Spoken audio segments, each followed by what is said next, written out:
Good morning. Ngasise akhoi leapu numit ko leapu numit oire leibapu numit ki number aina haragadi number 69 lere kaladana angang bugumba kaigumba tumaina sina bibe yare ko adu yaksang numit su oire ngarang video ama budi hapchagram ne ko hadi ngasise tawgada tawridaba dumba mayam to ko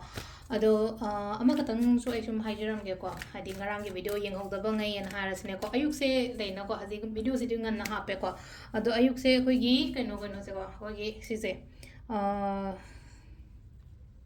hangamaru hangapan se ko hadi yumda katang yumgi corner to loi chakhara thambiyo ko ayukta aduga nungda wairam se waishe to matam to loina pekthok piraga ha yaushangi mai thaba ko pada dumai taraga hapiyo adu sisna kai kino ha na phatawdi leiba ko pada imung da negativity negative energies ke ka leina ha leina khalla se ba khambra ata adu ma mayam do chakhina bani ko aduga gain meaning jele ko chale na haira gadi adu gi oina su tok thok pi ba yai ko adu ma leire aduga amana kaino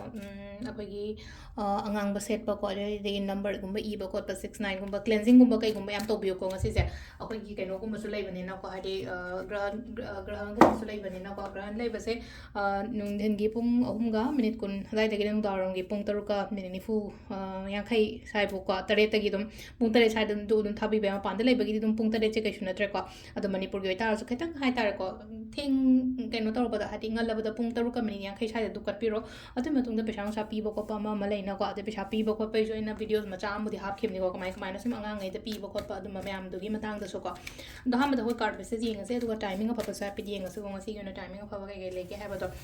releasing part se ma yari ngai to ko hadi le apa su oire gran su oire keno su oire ko yausang holy je ma ka holy ka da han kai na ha ga hing cha bi do mai tham ni ko thai na du na hadi phatau di ke ka mayam se chat khina bai da mak ta ha ta ko negativity negative energy se ka le ba mayam se chat na bai da mak ta ne ha na khala mai to bi ba ko su le ko card hum se ko ama khala se ko first card khan ba yeng se first card khan bang yena se lai se ko aina khalla ga aina ninga ga le ri ba to ha ta ko pang thok pi ba hadi khan dang khala ga lai ta ba ha ta ko se ko number 2 ko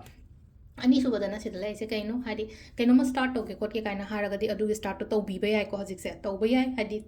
khandang khallaga leita leigana sida haite tauge hana ninga gari taubi ba adum yani da hana kala risk lo do ga ahum